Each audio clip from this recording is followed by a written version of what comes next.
Hey there, my loves. I'm Dorothy, 62 years young, from the sleepy town of Willow Creek, Ohio, where secrets hide behind picket fences and heartbreak can forge unbreakable strength. I'm here to unravel a story that shattered my soul, scattered the pieces, and taught me to rebuild fiercer than ever. Before I begin, smash that like button if you're drawn to raw, gut-wrenching stories of women who've stared betrayal in the face and fought back with fire. Subscribe and drop a comment with where you're watching from. I love knowing my sisters across America are sharing this heart-to-heart with me. Grab a coffee, maybe a tissue, and settle in, because what I'm about to share is a tale I never thought I'd live through. Picture this. Your husband swears he's leaving for California to chase a better life, vowing to send money home while you hold down the fort, raising your kids alone, sacrificing every shred of yourself for 7 long, lonely years. 7 years. Now imagine the gut punch of learning it was all a lie. Every promise, every letter, every dollar. He never left town. He was right here in Willow Creek, tangled up with your own cousin,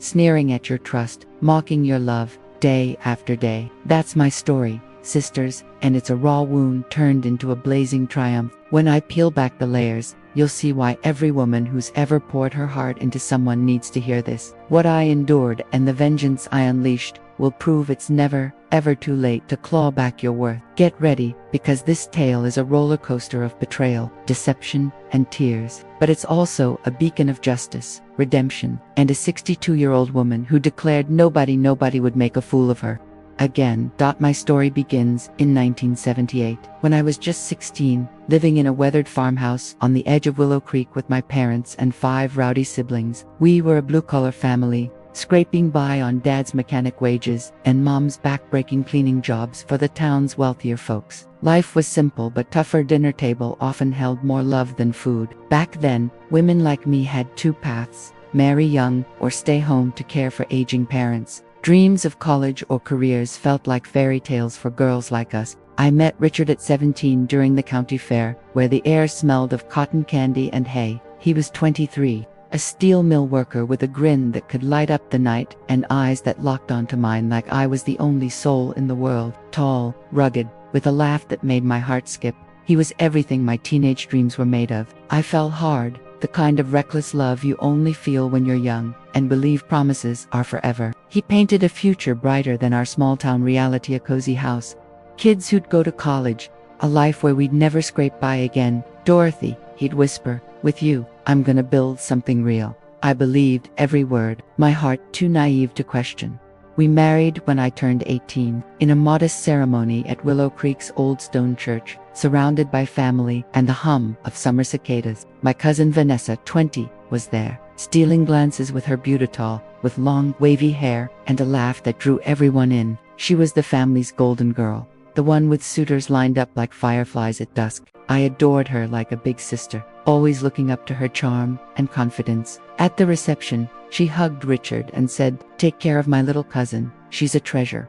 He flashed that heart-melting grin and replied, "I'll treat her like a queen." Vanessa. Those words etched themselves into my memory, glowing with promise. But years later, they'd twist into daggers when I uncovered their true meaning. Back then, I was floating, a bride in love, blind to the storm brewing. The early years were sweet, like a song you never want to end. Richard worked long shifts at the steel mill, coming home with grease-stained hands and a tired smile. I took in sewing jobs, mending dresses and hemming pants to help pay the bills. Our daughter Emily arrived when I was 20, her tiny giggles filling our rented house near downtown Willow Creek.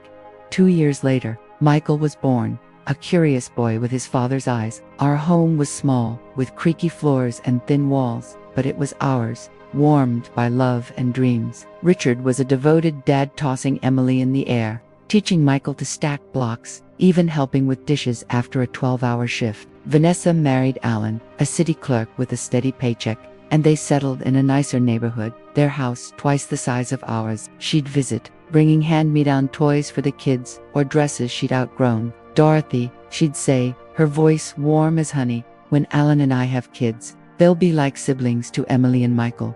I felt so lucky to have her, a cousin who felt like family in every way.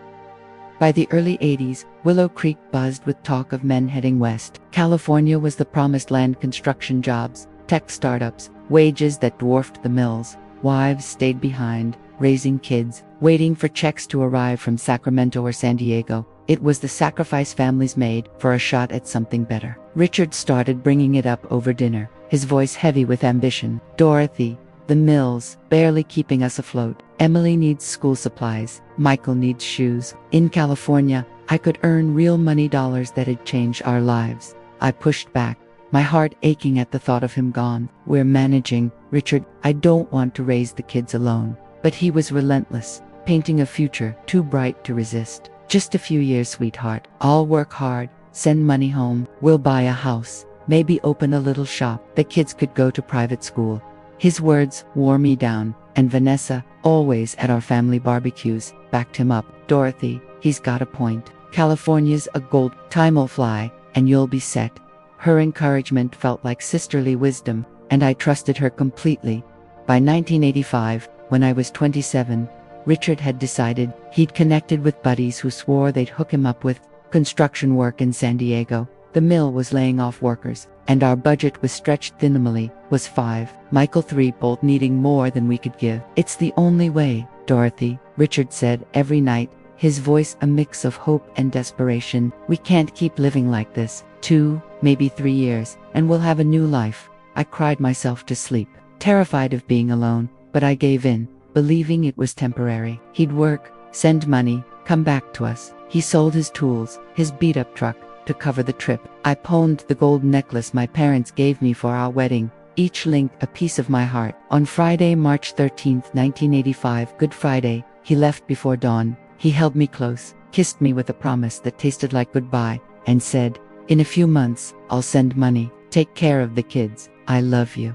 The kids were asleep. He couldn't bear their tears. Vanessa showed up that morning with donuts and coffee, her presence a lifeline. "Don't be sad, Dorothy," she said, hugging me. "Richard's a hard worker. He'll make it big out west." She stayed all day, playing with Emily and Michael, helping with lunch. I clung to her warmth, grateful for my rock dot. Those first weeks were a hollow ache. The house felt like a shell without Richard's laugh. Emily and Michael asked for their dad daily. "When's Daddy coming back?" I'd choke back tears, saying he was working far away to buy them toys, a better home, but he'd return soon. 2 weeks later, his first call came from a San Diego payphone, the line crackling. "I made it, Dorothy," he said. "The trip was rough, but I'm here. Got a construction job. It's tough, but the pay's good. Money's coming soon." 2 months later, $200 arrived, more than we'd seen in ages. I ran to Vanessa's, bursting with joy. "The money's here. Richard's working." She hugged me, her smile wide.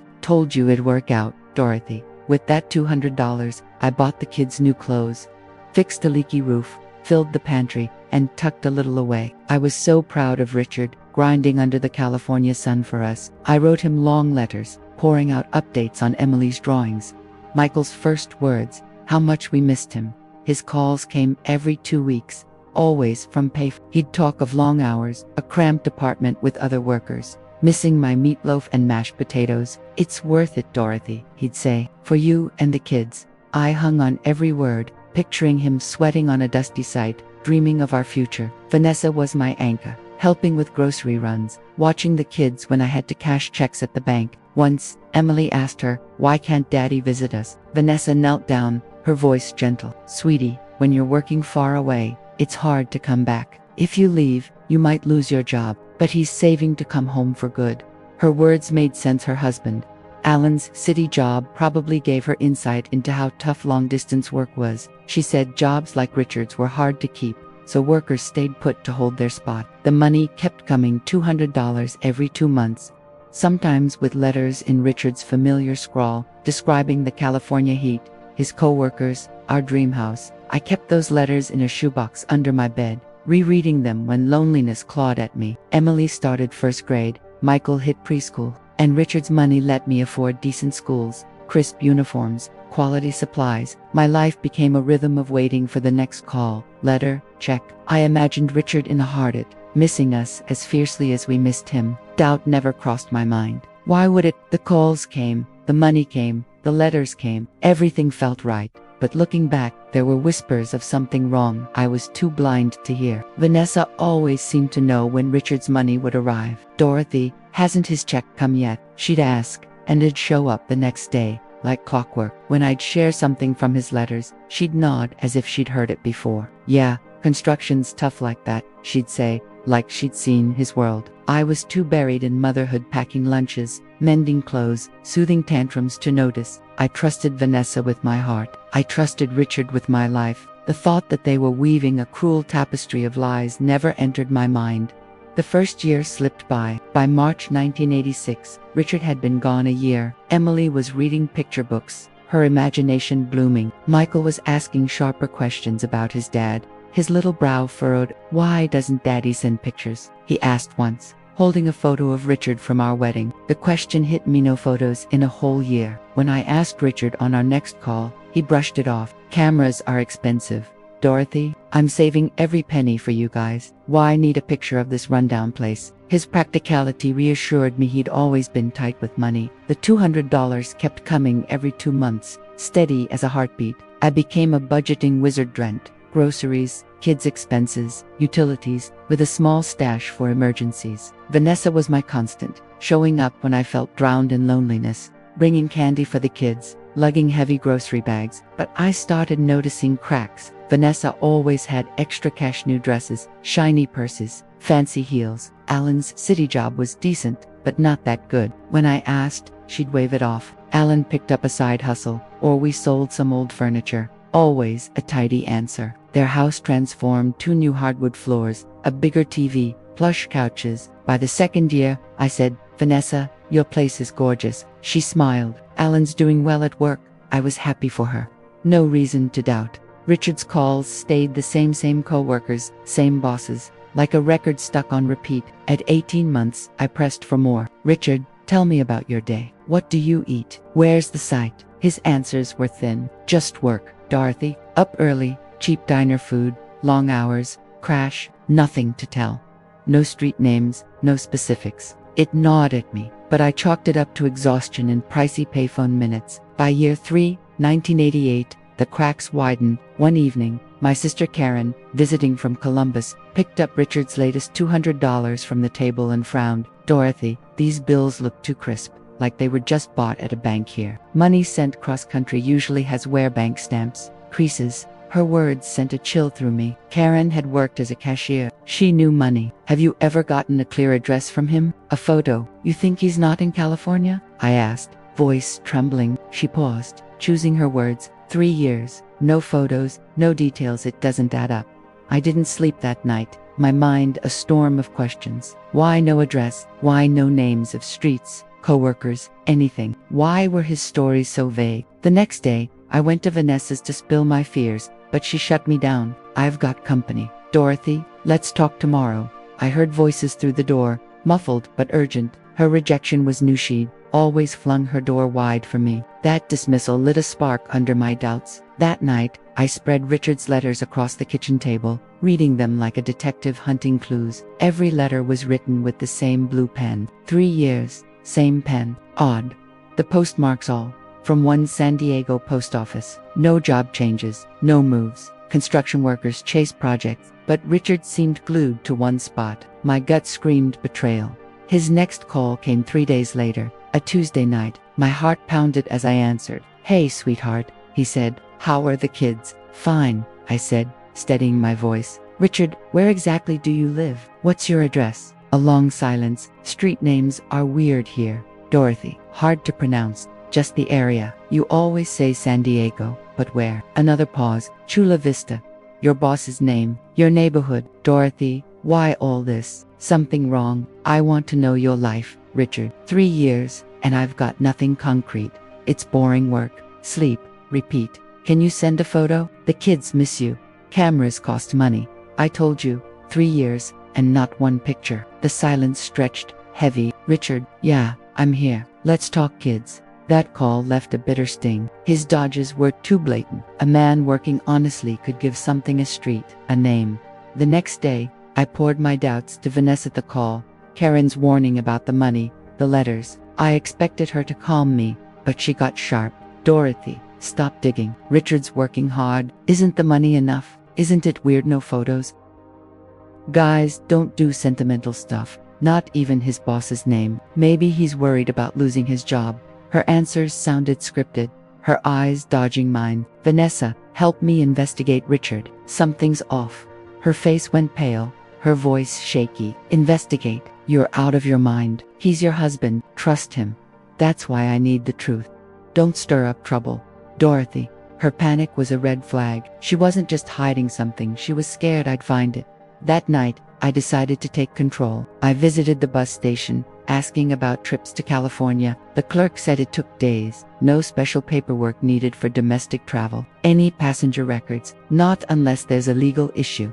The next day, I went to the county records office, asking if Richard had left Ohio in March 1985. Ma'am, we don't track domestic travel without a court order, the clerk said. Despite my marriage certificate, any other way, file a complaint for abandonment or bigamy that opens an investigation. Bigamy, the word hit like a brick. Could Richard have another life? Was California a lie to cover it? I left, my mind spinning. If he wasn't in California, where was he? Who was he with? Who funded the $200 checks? Vanessa's shifty eyes, her new dresses, her remodeled house haunted me. Did she know where Richard was? Was she part of it? I lay awake, betrayal's possibilities clawing at me. By dawn, I decided to hire a private investigator. No more waiting, no more lies. 3 years of a fairy tale were enough. The investigator, Mr. Thompson, was a wiry 50-something with a cluttered office in downtown Willow Creek. Mrs. Dorothy. Men often use the Gone West story to hide affairs. Easier than asking for a divorce, he said. His words cut, but they echoed my fears. How much? Basic investigation,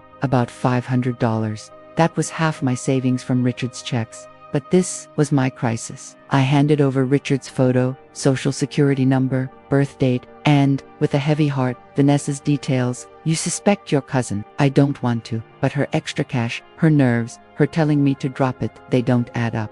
We'll look into both. 2 weeks for results. Those weeks were torture. I kept my routine school drop-offs, housework, groceries, but inside, I was a wreck. Every phone ring made me flinch, fearing Richard's voice. Vanessa visited twice, and I faked normalcy, though her crocodile tears made my skin crawl. Dorothy, you seem off, she said, eyes probing. Just tired, I lied, but her gaze screamed. She knew I was closing in. Richard called in week 2, and I struggled to sound normal. You sound weird, Dorothy, he said. Just tired kid's house. I've got a surprise coming. You'll love it. A surprise. Now, my stomach twisted. What was he scheming? The day to meet Thompson arrived. I left the kids with a neighbor and walked into his office, heart hammering. Mrs. Dorothy, he said, voice heavy. Bad news. My chest tightened. Tell me, Richard never left Ohio. No record of him leaving the state from 1985 to 1988. It hit like a freight train, though I'd braced for it. Where is he? Thompson sighed. He's in Willow Creek, living in a nice house in Meadow, and he's not alone. The words shattered me. He's with a woman, Thompson said, sliding photos across. The first showed Richard leaving a house I didn't know, looking healthy, smug, not the weary worker he claimed. The second showed him hugging a woman at the door. The third was a knife to my heart, Richard kissing her. Vanessa, my cousin Vanessa. No, I whispered. This can't be. I'm sorry. They've been together over 3 years, since he left for California. I stared at the photos, Richard and Vanessa at the farmer's market, in a car I didn't know, buying furniture. Vanessa's not divorced from Alan, Thompson said. He left town 2 years ago after finding out about them. The house is in her name, bought 2 years back. It all clicked. Vanessa's fancy clothes, her renovated home, her she wasn't just hiding Richard's secret, she was the secret, the money. Richard works at a lumberyard here. Decent pay, but not in dollars. He buys the $200 locally, converts it to look like it's from California. The letters, he mails them to Vanessa's cousin in San Diego, who forwards them. The betrayal was a calculated machine. There's more, Thompson said. They were together before he left. Neighbors say they moved in as a couple from day one, calling themselves Mr. and Mrs. Henderson. Before he left, the betrayal stretched deeper. Maybe while Vanessa sat in my kitchen, playing the devoted cousin. Kids, none, but they live like a married couple. I left Thompson's office a ghost, photos searing my purse. My husband hadn't just abandoned me, he'd betrayed me with my cousin, building a cozy life while I raised our kids on lies. At home, watching Emily and Michael play, I choked on the thought of telling them their dad wasn't a hero, but a liar across town. That night, pain morphed into rage. Richard and Vanessa had played me for a fool, crafting a lie to keep me blind while they lived their fairy tale. Vanessa had eaten my food, hugged my kids, all while stealing my husband. Richard stole 3 years I could have spent rebuilding, finding real love. Worst, he'd robbed our kids of a father, letting them pine for a phantom. But I wouldn't let them win. They'd pay not with fists, but with a public reckoning that had stripped their lies bare, leaving them shamed as I'd been. I'd make them feel the weight of their deceit, and I'd do it on my terms. For days, I played the part smiling at Vanessa's visits, though her face made my blood boil. Talking to Richard on the phone, his voice like acid. Money came, Richard, I said in one call. Thanks, kiss the kids for me, he said. Back soon, maybe Christmas. He planned a hero's return, expecting me to weep with gratitude, but I had plans a showdown to expose them to everyone we knew. I needed ironclad proof, the perfect moment, and a shield for my kids. I rehired Thompson to tell them for weeks, documenting their dates, routines, receipts, evidence they couldn't deny. I chose my stage, the 4th of July festival, in Willow Creek's town square, the year's biggest event, packed with family, friends, neighbors. Richard and Vanessa would strut there, clueless their lives were about to crash. I dug into their lives. They ate at Daisy's Diner every morning, shopped at the market Wednesdays, dined at Betty's Grill Fridays. They never missed the 4th of July festival, arriving 7:30 p.m. near the town hall, staying for fireworks. Perfect maximum exposure, no escape. I set a trap to catch them off guard, ensuring Richard wouldn't play the returning savior. The festival was 3 weeks away, 3 weeks to sharpen my plan, 3 weeks to steel myself for the battle of my life, 3 weeks to craft a vengeance so searing it'd be etched in Willow Creek's memory.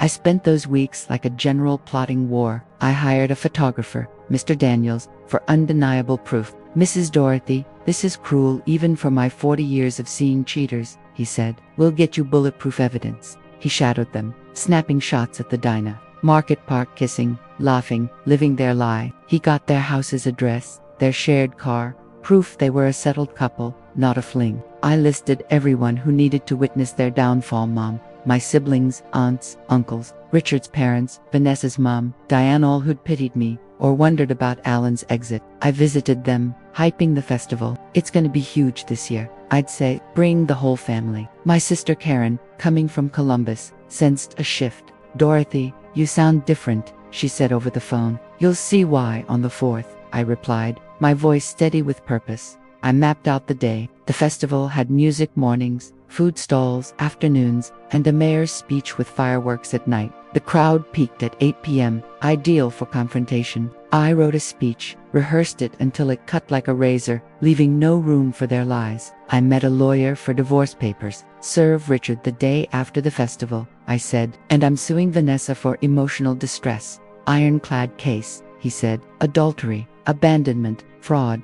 As Richard's legal wife, I accessed their joint bank account, pulling 3 years of statements, his lumberyard paychecks, $200 withdrawals for me, their spending on dinners, furniture, a life I'd funded with my trust. I sat with Emily and Michael one night, explaining gently, Miguitos, your dad's been lying. He's not coming back, but we're enough for each other.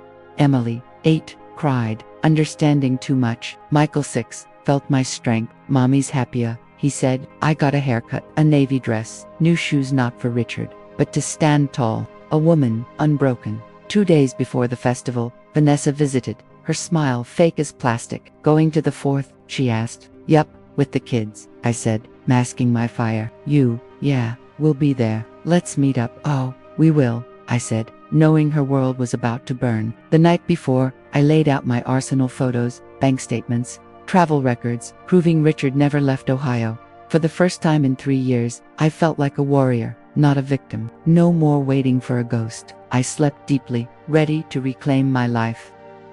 July 4th, 1988, dawned bright and warm, the air buzzing with freedom's promise. I dressed the kids, Emily in a red, white and blue sundress, Michael in a crisp shirt and jeans. Mommy, is something bad happening today? Emily asked, her eyes searching. No, sweetheart, something necessary. I wore my navy dress, simple but fierce, hairstyled, makeup sharp. In my purse, photos, documents, my speech a ticking bomb. We hit the town square at 6:30 p.m., alive with families, vendors, music. My family arrived: Mom, Karen, aunts, uncles, Richard's parents, Diane.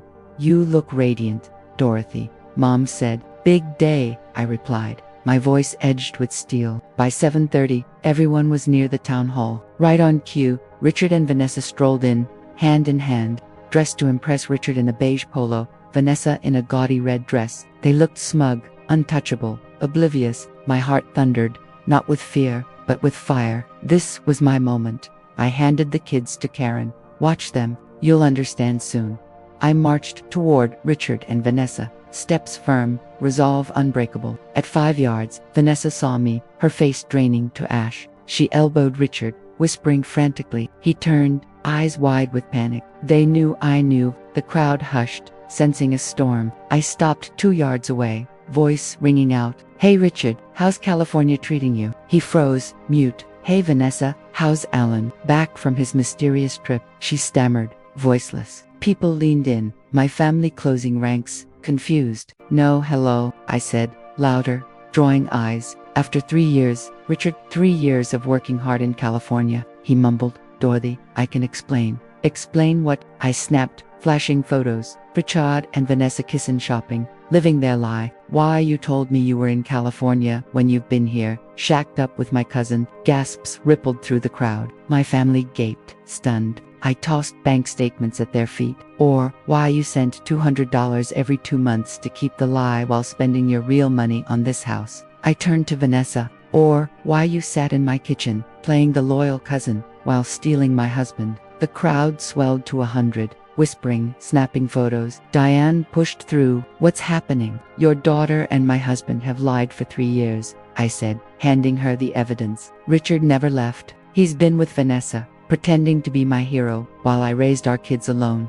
Diane's face crumpled, staring at the photos. "Vanessa, is this true?" Vanessa's voice shook. "Mom, it's complicated. Complicated." I roared. "Complicated is lying to a cousin who loved you like a sister. Complicated is consoling me while stealing my life." Richard stepped forward. "Dorothy, let's talk privately." "No," I shouted. 3 years of private lies. Now it's public. I pulled my final weapon, a letter to everyone. "Richard Henderson and Vanessa Carter have lived as husband and wife in Meadowview for 3 years, while I believed he was in California. Tomorrow, I'm filing for divorce and suing Vanessa for emotional distress." I handed copies to Mom, Diane, Richard's parents, the crowd. "Enjoy the fireworks," I said, turning away. "Your lies end tonight." I returned to my family, who enveloped me in hugs. Karen whispered, "You're the bravest woman I know." Richard and Vanessa stood frozen, then fled, chased by glares and murmurs. My vengeance was perfect, public, undeniable, shattering. The next day, my lawyer served Richard divorce papers at their Meadowview house. Neighbors gawking. He tried calling, showed up, sent a letter through Karen, whining about love and fixing things. I ignored him. Vanessa appeared a week later, disheveled, begging, "Dorothy, it wasn't planned. We fell in love." "Love," I spat. "You stole 3 years of my life." I slammed the door. The divorce finalized in 6 months. Richard didn't fight. The lawsuit against Vanessa won a modest sum, but the real victory was the truth, etched in legal records. I moved to a new house, a fresh start, free of Richard's ghosts. I started a catering business, selling pies and casseroles, and enrolled in a computer course. 1988 was the dawn of tech, and I wanted in. By 1989, I had a part-time office job and a thriving side hustle. The community rallied. Women hailed me as a hero. Men were split, but I didn't care. Emily understood the truth. Michael felt my joy. "Mommy's stronger now," he said, his small hand in mine. Over 30 years later, that 4th of July 1988 remains my defining moment, not because it was easy, but because it was the day I took back my power. Emily's a nurse now, married to a kind man, with 3 beautiful kids who call me grandma. Michael's an architect, with 2 daughters who light up my world. My catering grew into a small diner, a Willow Creek staple. I retired at 55, financially secure, my heart full. I never remarried, not for lack of suitors, but because I found wholeness in myself. A love no one could steal. Richard and Vanessa, their fairy tale crumbled like ash. By 1990, Richard lost his lumberyard job, his reputation trashed after the scandal. Vanessa supported him, but the strain broke them. In 1992, he crashed his car drunk, left with a permanent limp. Vanessa stayed until 1995, then fled to Chicago, escaping her shame. Richard lives alone, scraping by on disability in their old love nest. I didn't revel in their fall. My life was too rich for that. But my story became a beacon for Willow Creek women, inspiring them to confront cheating husbands, toxic ties, and lies. Dorothy, your courage saved me, they'd say, sharing their own stories of breaking free. That's my true revenge, not their pain, but my triumph, turning betrayal into strength, humiliation into a legacy of empowerment. Here's what I've learned, sisters: age is no cage. 30, 40, 50, 60, you can always rise again. Truth, no matter how brutal, is your freedom. Revenge isn't about destroying others, it's about building yourself taller. Women lifting each other, that's a force no lie can break. Above all, it's never too late to be the hero of your own story. You don't need a savior. You don't need lies to keep the peace. You don't need to sacrifice your worth for anyone. At 62, I look back not as a victim of a cruel lie, but as a woman who faced the ugliest truth and wove beauty from its ruins. You can too. 30, 40, 50, 60, or beyond. Seize your story. Don't let anyone else wield the pen. Thank you for listening, for walking this long road with me, for letting me bare my soul. If my journey lights a spark in even one of you to claim your power, it was worth every word. Stay fierce, love yourselves relentlessly, and remember, it's never too late to take back your dignity.